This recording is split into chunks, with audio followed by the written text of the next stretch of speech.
Hello viewers, welcome to Bio Elevate YouTube channel. আশা করি সকলে ভালো আছো। তো অনেক দিন পর তোমাদের সাথে আজকে দেখা হচ্ছে। তো তোমরা থাম্বনেল দেখে বুঝতেই পারছো যে আমাদের সামনেই কিন্তু আমাদের জেনপাস নার্সিং এক্সাম, এবং সেই এক্সামে আমাদের নতুন একটা সিলেবাস অ্যাড করেছে, সেটা হচ্ছে নার্সিং অ্যাপটিটিউড। তো সেই নার্সিং অ্যাপটিটিউডের ক্লাস কিন্তু আমরা বিভিন্ন যে ইনস্টিটিউটগুলো আছে যেখানে জেনপাসের কোচিং করানো হয় সেই জায়গায় ক্লাসগুলো প্রপারলি পাওয়া যাচ্ছে না।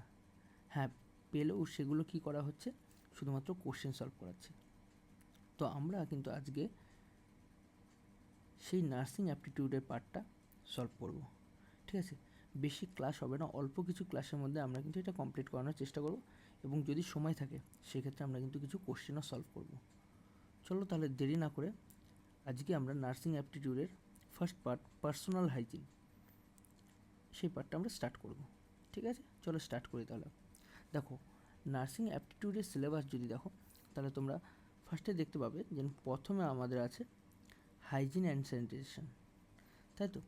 এবং এই হাইজিন এবং স্যানিটাইজেশনে আমাদের ফার্স্ট পার্ট পার্সোনাল হাইজিন, আমাদের এই ফার্স্ট পার্ট পার্সোনাল হাইজিন আজকে কমপ্লিট করব, এবং পরপর দুদিন আমরা বাদবাকি এই দুটো পার্ট কমপ্লিট করব।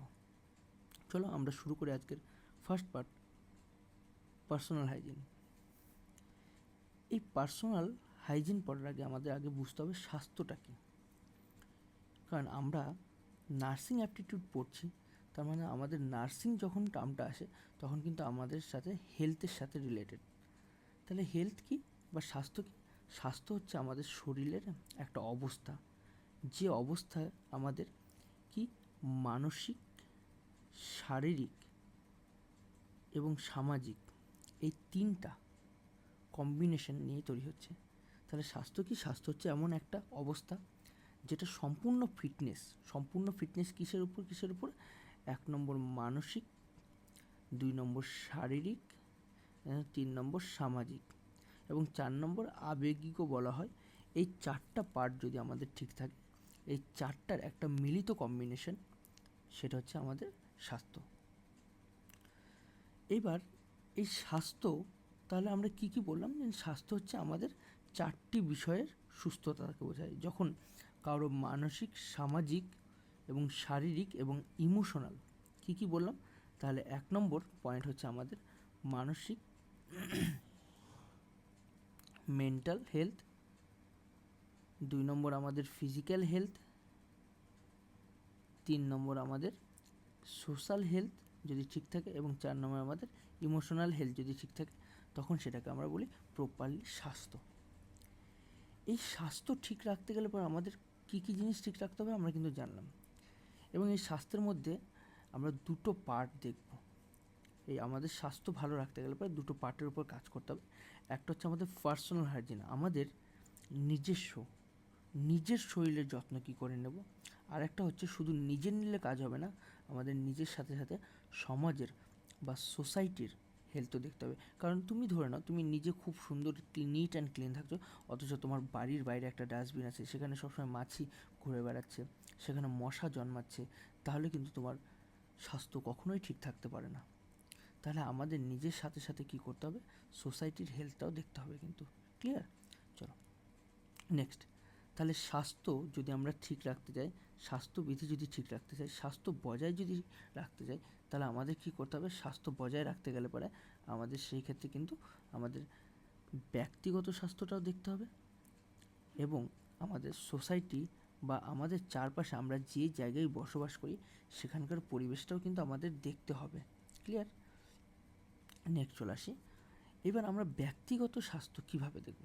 এই যে আমরা টার্মটা দিচ্ছি ব্যক্তিগত স্বাস্থ্য, এই ব্যক্তিগত স্বাস্থ্য কী করে? যেমন তোমার পার্সোনাল হাইজিন তুমি কী করে মেনটেন করবে? দেখো, পার্সোনাল হাইজিন মেনটেন করতে গেলে পরে আমাদের সবসময় কী করতে হবে? নিট অ্যান্ড ক্লিন রাখতে হবে। তাহলে আমাদের সবসময় কী রাখতে হবে? নিট অ্যান্ড ক্লিন রাখতে হবে। কীরকম নিট অ্যান্ড ক্লিন? যে আমি সবসময় কী করব? পরিষ্কার পরিচ্ছন্নভাবে থাকার চেষ্টা করব। যখন স্নান করব তখন সাবান মাখবো, তারপরে ব্রাশ করব প্রপারলি। শুধুমাত্র এটা করলেও কাজ হবে না, আমাদের জামা কাপড়, ক্লোথ, ঠিক আছে, সেগুলোও কিন্তু আমাকে পরিষ্কার রাখতে হবে। তাহলে আমাদের 1 নম্বর গেল নিজেকে পরিষ্কার পরিচ্ছন্ন রাখতে হবে। 2 নম্বর কি, আমাদের ইচ অ্যান্ড এভরিডে এক্সারসাইজ করতে হবে, যাতে আমাদের শরীরের প্রত্যেকটা অঙ্গ প্রত্যঙ্গ ঠিকঠাক মতো কাজ করে, নাহলে কিন্তু আমাদের স্বাস্থ্যের ব্যাঘাত ঘটবে। ঠিক আছে, তুমি এক্সারসাইজ করছো না, হাঁটা চলাচল করছো না, দেখবে একটা টাইমে তুমি মোটা হয়ে গেছো, তোমার ওবিসিটি হয়েছে। ঠিক আছে, তাহলে কিন্তু আমাদের শারীরিক ব্যায়ামটাও একটা নিত্য প্রয়োজনীয়। ঠিক আছে, তারপরে আমাদের ঘুম ও বিশ্রাম। তুমি খুব জামাকাপড় পরিষ্কার করছো, তুমি এক্সারসাইজ করছো, তুমি বিশ্রাম নিচ্ছ না, ঘুম দিচ্ছ না, তাহলে কিন্তু তোমার মেন্টাল ডিপ্রেশনে চলে আসবে। ঠিক আছে, তাহলে তোমার মেন্টাল ডিপ্রেশনে তোমার পাগলের মতো ফিল হবে। আর একটা হচ্ছে হেলদি হ্যাবিট। তোমাকে হেলদি খাবার খেতে হবে, তোমার হেলদি হ্যাবিট মেনটেন করতে হবে। সেগুলো কিন্তু সকালে টাইমলি ঘুম থেকে উঠতে হবে, টাইমলি ঘুমাতে হবে, এক্সেট্রা কিন্তু তোমাদের করতে হবে। এটাই হচ্ছে তোমাদের অ্যাকচুয়ালি পার্সোনাল হাইজিন। এটা খুব বড় কোনো মানে কঠিন ব্যাপার না, এটা আমরা প্রতিনিয়ত করে আসছি এবং সেটা এখন কি করছে আমাদের নার্সিংয়ের সিলেবাসে দিয়ে দিয়েছে। ঠিক আছে, চলো নেক্সট চলে আসি। তাহলে এই পার্সোনাল হাইজিন আমাদের কেন মেনটেন করতে হবে? তাহলে এই পার্সোনাল হাইজিনের সাথে সাথে আমাদের কী হচ্ছে, সংক্রমণ ও রোগ প্রতিরোধ ব্যবস্থা গড়ে তোলে। তাহলে আমাদের শরীরে কী হচ্ছে, সংক্রমণ এবং রোগ প্রতিরোধ ব্যবস্থা গড়ে তুলবে। তার মানে আমাদের শরীরে কিন্তু কোনো সহজে কোনো রোগ জীবাণু আক্রমণ করতে পারবে না। শারীরিক স্বাস্থ্যকে ভালো রাখে এবং তোমার যখন এই সমস্ত জিনিসগুলো করবে, পার্সোনাল হেলথ মেনটেন করবে, তখন কিন্তু তোমার আত্মবিশ্বাস, কনফিডেন্স বাড়বে, সেলফ কনফিডেন্স বাড়বে। ঠিক আছে, এবং তুমি যদি এইগুলো মেনটেন না করো, একটা টাইমে তোমার শরীরে দুর্গন্ধও করতে পারে। কী হচ্ছে, তোমার শরীরে দুর্গন্ধও করতে পারে, তাহলে তখন কিন্তু তুমি লোকজনের সামনে গিয়ে দাঁড়াতে লজ্জা পাবে। ঠিক আছে, তারপরে কী হচ্ছে, সামাজিক গ্রহণযোগ্যতা বাড়ায়। তুমি যত নিট অ্যান্ড ক্লিন থাকবে, তোমার এক্সারসাইজ, তুমি যখন ফিট থাকবে, তখন কিন্তু সমাজ তোমাকে গ্রহণ করবে, নাহলে কিন্তু তোমাকে অতটা ইম্পর্টেন্স দেবে না। ঠিক আছে, আর সাথে সাথে কী হচ্ছে, মানসিক স্বাস্থ্য উন্নত করে। আর কি করে, মানসিক স্বাস্থ্যকে উন্নত করবে। তাহলে যদি আমরা পার্সোনাল হাইজিন মেনটেন করি, দেখো এত এত উপকার হচ্ছে, তাহলে আমাদের অবশ্যই মেনটেন করা উচিত, তাই না? নেক্সট চলে আসি আমরা। তাহলে একজন নার্স কীভাবে তাহলে তার পার্সোনাল হাইজিন মেনটেন করবে? তাকে তো কাজই করতে হচ্ছে পেশেন্টকে নিয়ে, তাহলে কীভাবে সে পার্সোনাল হাইজিন মেনটেন করবে? তাহলে প্রথমে তাকে কি করতে হবে, যখন রুগীর স্পর্শে আসবে, তাকে অবশ্যই তার হাত পরিষ্কার করে ধোয়া উচিত। কিসের জন্য? সেই নার্সের শরীরেও তো কোনো জীবাণু থাকতে পারে, তাহলে সেখান থেকে রুগীর বডিতে যাবে। আবার রুগীকে যখন স্পর্শ করে বা পেশেন্ট দেখে আসবে, তখন কিন্তু তারপরেও কিন্তু তাকে আবার এসে হাত ক্লিন করতে হবে, কারণ তার থেকে, সেই রুগীর থেকে সেই নার্সেরও কিন্তু স্প্রেডিং হতে পারে। সর্বদা পরিষ্কার এবং জীবাণুমুক্ত ইউনিফর্ম পরতে হবে। এই যে নার্সরা যে ইউনিফর্ম পরে বা ডক্টররা যে ইউনিফর্ম পরে, যেটাকে বলা হয় অ্যাফ্রন, সেটাও কিন্তু সবসময় জীবাণুমুক্ত রাখতে হবে, কারণ সেখান থেকেও কিন্তু অন্যদের রোগ ছড়াতে পারে। এবং নার্স বা ডক্টরদের কী হচ্ছে, নখ ছোট রাখতে হবে, নখ ছোট রাখতে হবে। নখ যদি বড় থাকে, সেই নখের ভিতরে নোংরা থাকতে পারে, তো সেখান থেকেও কিন্তু স্প্রেডিং হতে পারে। চুল সুন্দরভাবে বেঁধে রাখতে হবে, চুলটাকেও কী করতে হবে, সুন্দরভাবে বেঁধে রাখতে হবে। এবং রোগীর সুরক্ষার প্রয়োজনে সঠিক, এবার যদি কখনো নার্সরা মনে করে যে আমাকে পিইপি পরতে হবে, পিইপি কি দেখবে তোমরা করোনার সময় যে ডক্টর বা নার্সরা এক রকমের ড্রেস পরে, একদম পা থেকে মাথা অবধি পুরোটা কভার করে নেয়। ঠিক আছে, সেটাকেই বলা হয় আমাদের পিইপি। ক্লিয়ার? নেক্সট চলে আসি, এই পার্সোনাল হাইজিন মেনটেন করতে গেলে পরে আর কি কি করতে হবে? এই পার্সোনাল হাইজিন মেনটেন করতে গেলে একদম সিম্পল ব্যাপার, তোমাদের নখ ছোট রাখতে হবে। পার্সোনাল হাইজিন মেনটেন করতে গেলে পরে কী করতে হবে? তোমাদের নখ ছোট রাখতে হবে। ঠিক আছে, নখ ছোট রাখতে হবে, নিয়মিত কাটতে হবে, নখ কামড়ানো যাবে না, এবং নখের নিচে যাদের বড় নখ আছে, তাদের নখটা কিন্তু পরিষ্কার রাখতে হবে। ক্লিয়ার? তাদের নখটা কিন্তু পরিষ্কার রাখতে হবে। সেকেন্ড কী করতে হবে? হাত পা, আমরা যখন হাত ধোবো বা পা ধোবো, তখনকার আমাদের প্রত্যেকটা আঙ্গুলের মাঝে হাত দিয়ে পরিষ্কার করতে হবে। এবং আমরা যখন সক্স পরবো, মোজা পরবো, মোজাটাকেও পরিষ্কারভাবে ধুয়ে রাখতে হবে। এবং জুতাটাও রোদ্রে দিয়ে শুকিয়ে রাখতে হবে, যাতে জুতা বা মোজা থেকে গন্ধ না ছড়ায়। ঠিক আছে, এবং পায়ের গোড়ালিটার দিকেও নজর রাখতে হবে, যে সেটা যেন ডাস্ট পার্টিকেল দিয়ে ফেটে না যায়। ক্লিয়ার? শুধুমাত্র এগুলো কিন্তু আমাদের বডির জন্য করবো না, আমাদের বডির জন্য আরও কিছু করতে হবে। সেটা হচ্ছে আমাদের যে জামা কাপড়গুলো পরবো, ড্রেসগুলো পরবো, সেগুলো কিন্তু আমাদের প্রতিনিয়ত পরিষ্কার করতে হবে, ঘাম যুক্ত যাতে না হয়, নাহলে ঘামের গন্ধ করবে, সেই দিকেও আমাদের কিন্তু খেয়াল রাখতে হবে। নেক্সট চলে আসি আমরা যে মানে আমাদের ব্যক্তিগত পার্সোনাল হাইজিনের প্রথম ধাপ কি, আমাদের রোগ প্রতিরোধের প্রথম ধাপই হচ্ছে আমাদের পার্সোনাল হাইজিন। তুমি যদি পার্সোনাল হাইজিন মেনটেন করতে পারো তাহলে কিন্তু তোমার রোগ প্রতিরোধ আপনা আপনি হয়ে যাবে, নিজে নিজে হয়ে যাবে। সেকেন্ড উপায় কি আমাদের? সেকেন্ড উপায় হচ্ছে হাত ধোয়া। যে তুমি যে কোনো কিছু জিনিস টাচ করে আসো না কেন বা খাওয়ার আগে তুমি প্রপারলি হাত মুখ ধো এবং ভালো করে গ্রুমিং করো। তোমার চুল দাড়ি বড় হয়ে আছে, সেটা কিন্তু পার্সোনাল হাইজিন নয়, তুমি প্রপারলি সেটাকে ক্লিন রাখো, ঠিক আছে? এবং যারা এই নার্সিং প্রফেশনে পড়ছো বা তোমরা যে নার্সিং দুদিন পরে নার্স হবে, তোমরা ভবিষ্যতে নার্স রোগীদের সেবা করবে, তোমাদের কিন্তু এই জিনিসগুলো জানতে হবে এবং মেনে চলতে হবে। এবার তাহলে আমরা কি কি করব? আমাদের প্রপারলি যেন আমরা যখন টয়লেট ব্যবহার করব, দরজা জানলার হাতলে হাত দেব, তখন আমরা কিন্তু সাবান দিয়ে সেই হাত পরিষ্কার করব। আমরা কিন্তু সাবান দিয়ে সেই হাত পরিষ্কার করব। ক্লিয়ার? আচ্ছা, আর কি করব? যে শুধু হাত না, আমাদের নিয়মিত চুল আঁচড়াবো, চুল পরিষ্কার করব। কারণ এটা যদি না করি আমরা, এটা যদি না করি তাহলে কি হবে? এটা না করলে পারে আমাদের চুলে খুশকি বা উকুনের মতো পরজীবীরা জন্ম নেবে, উকুনের মতো পরজীবীরা জন্ম নেবে কিন্তু। তাহলে আমাদের হাতের সাথে সাথে আমাদের চুলেরও কিন্তু যত্ন নিতে হবে, চুলের পরিষ্কার করতে হবে। ক্লিয়ার? তারপরে যদি তারপরে চলে আসি আমরা ত্বকের কীভাবে যত্ন নেব? আমাদের প্রতিনিয়ত স্নান করতে হবে, প্রতিনিয়ত স্নান করতে হবে। কারণ ত্বকে যেন ঘাম না জমে।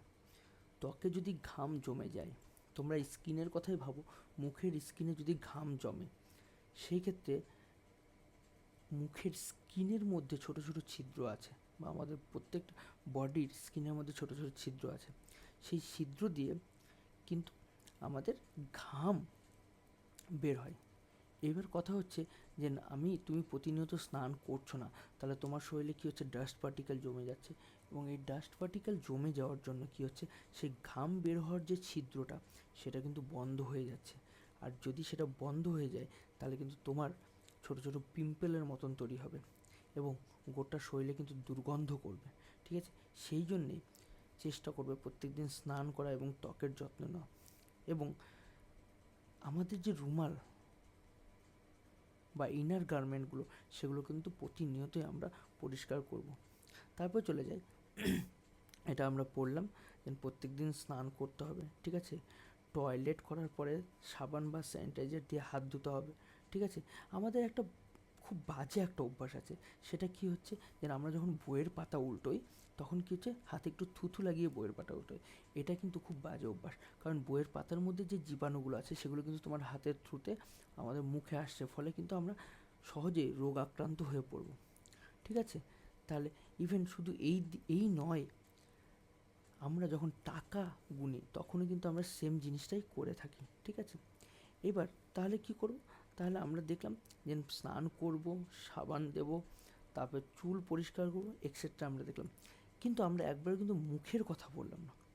তাহলে আমাদের মুখে আমরা যতবার খাবার খাবো ততবারই চেষ্টা করব ব্রাশ দিয়ে দাঁত পরিষ্কার করার জন্য, মাউথ ওয়াশ ইউজ করার জন্য।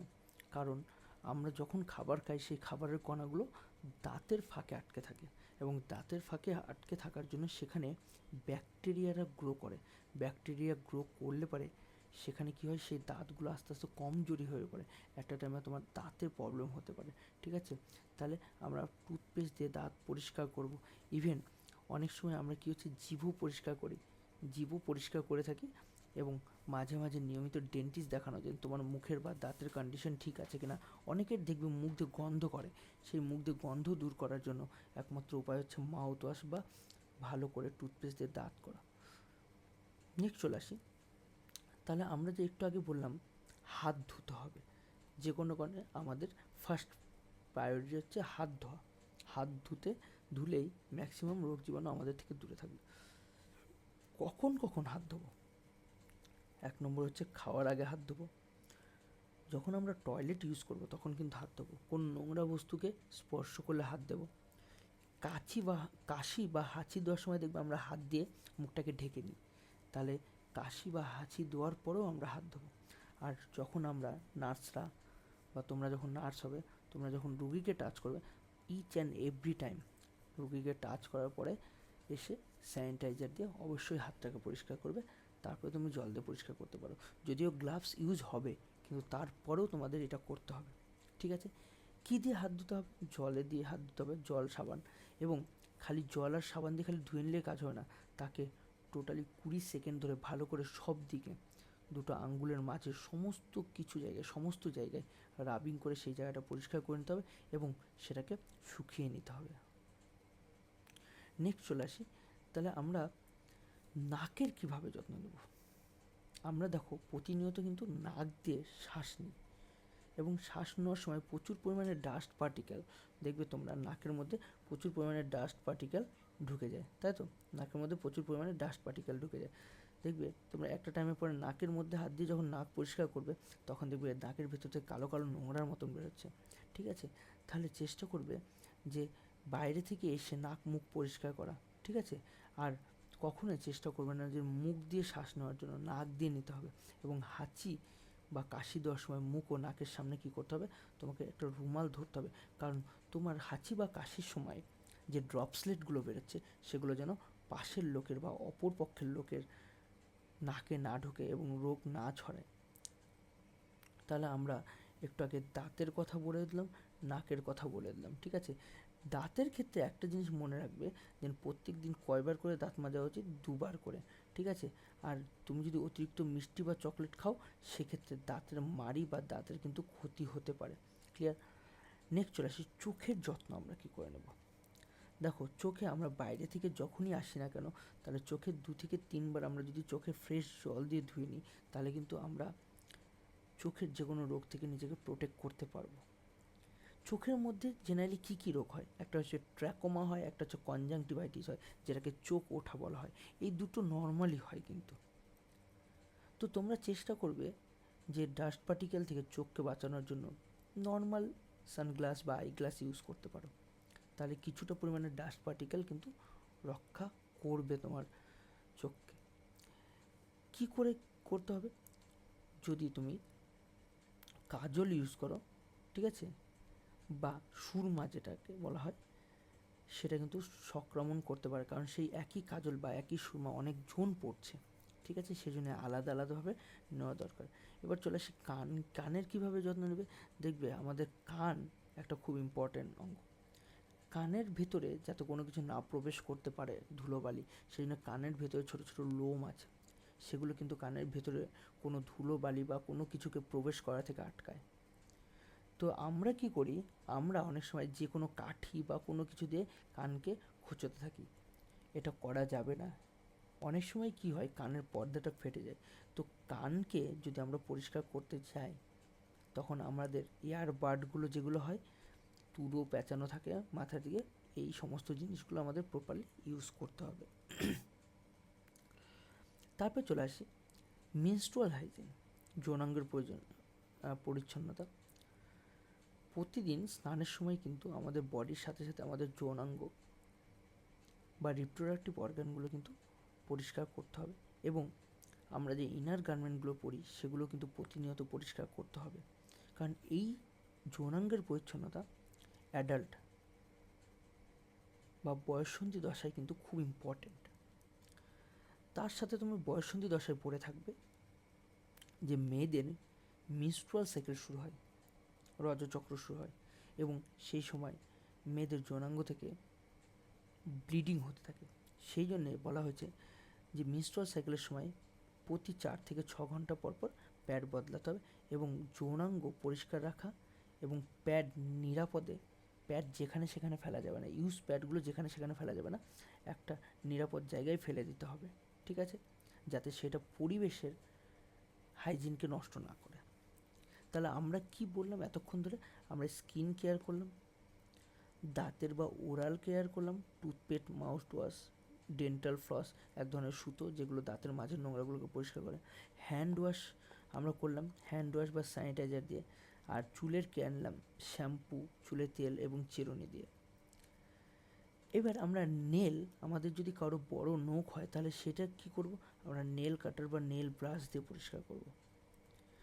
তোমার বডিতে যেন কোনো গন্ধ না হয় সেই জন্য ডিওড্রেন্ট, ঠিক আছে, এই সমস্ত ইউজ করবো। মিনস্ট্রুয়াল সাইকেলের সময় স্যানিটাইজারের প্যাড ইউজ করবো, মিনস্ট্রুয়াল কাপ ইউজ করা যেতে পারে।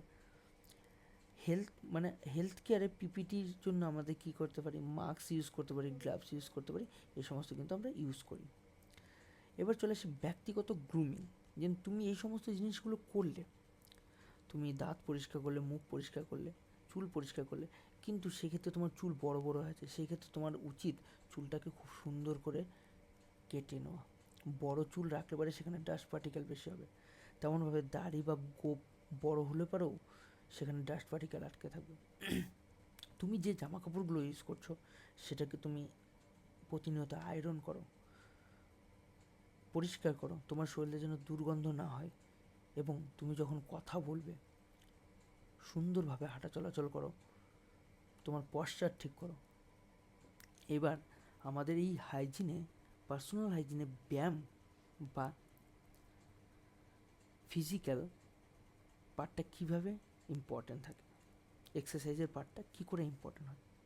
দেখো, ব্যায়াম কিন্তু সব বয়সে মানুষের জন্য দরকার, বিশেষ করে শিশু এবং কিশোরদের জন্য। কারণ শিশু অবস্থায় এবং কিশোর অবস্থায় এই ব্যায়ামটা খুবই ইম্পর্টেন্ট, কারণ আমাদের গ্রোথ অ্যান্ড ডেভেলপমেন্টের জন্য। কিন্তু বৃদ্ধ মানুষের ব্যায়াম অতটা দরকার না, কারণ তাদের বোন বা হাড়গুলো যথেষ্ট ম্যাচিওর হয়ে গেছে এবং যত বয়স বাড়বে হাড়গুলো তত ভঙ্গুর হয়ে যায়। সেই জন্যেই বয়স্ককালে বা বৃদ্ধ বয়সে জাস্ট কিছুক্ষণ ধরে তুমি যদি হাঁটা চলাচল করো তাহলে সেটা ব্যায়ামের কাজ করে দেবে।